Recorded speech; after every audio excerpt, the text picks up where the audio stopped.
A few days ago, a young man wrote me inquiring, how is a child of God to live an upright life in these modern days? He might have asked, how is a child of God to live an upright life in any age? Jesus told Satan after the first temptation, Matthew chapter 4 verse 4, man shall not live by bread alone, but by every word that proceedeth out of the mouth of God.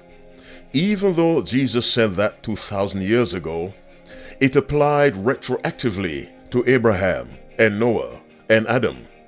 As a matter of fact, if Adam had lived by every word, there would have been no sin on this earth. And so my response to the young man was, the Bible's answer to your question is the Word of God. But this is dramatically demonstrated in the week of creation. If you look at that week, on day 1, God created light. On day 2, the firmament. On day 3, he separated the dry land from the water and made vegetation. On day 4, he made the sun, the moon, and the stars. Day 5, fish and birds. Day 6, land animals and humanity.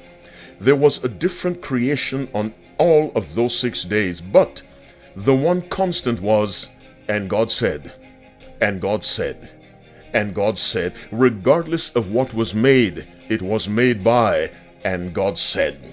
Whether it was day 1, day 2, or day 3, my listening friend, regardless of the day in which you live, if you lived in the days of the Old Testament, how should you live a faithful life?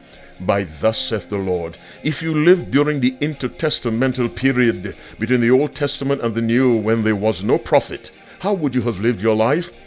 Thus saith the Lord. If you lived in the New Testament era, how would you have lived your life victoriously?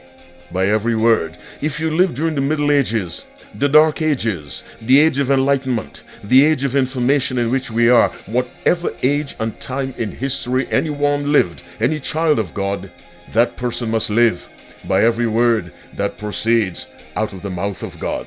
What has this to do with the Sabbath? It commemorates creation, and we observe that creation, a different thing was produced each day of the 6 active days of creation. But the one constant was, and God said, the Word of God. Wherever you are, whatever your circumstance, whatever your historical period, remember, the key to a successful life, a blessed life, a life of a child of God, is to live by every word. Circumstances may change, but the one constant is, and God said. As you keep the Sabbath holy, may the Spirit remind you that the way to live is by Christ's recommendation, by every word that proceeds from the mouth of God. God bless you and doubly bless your children.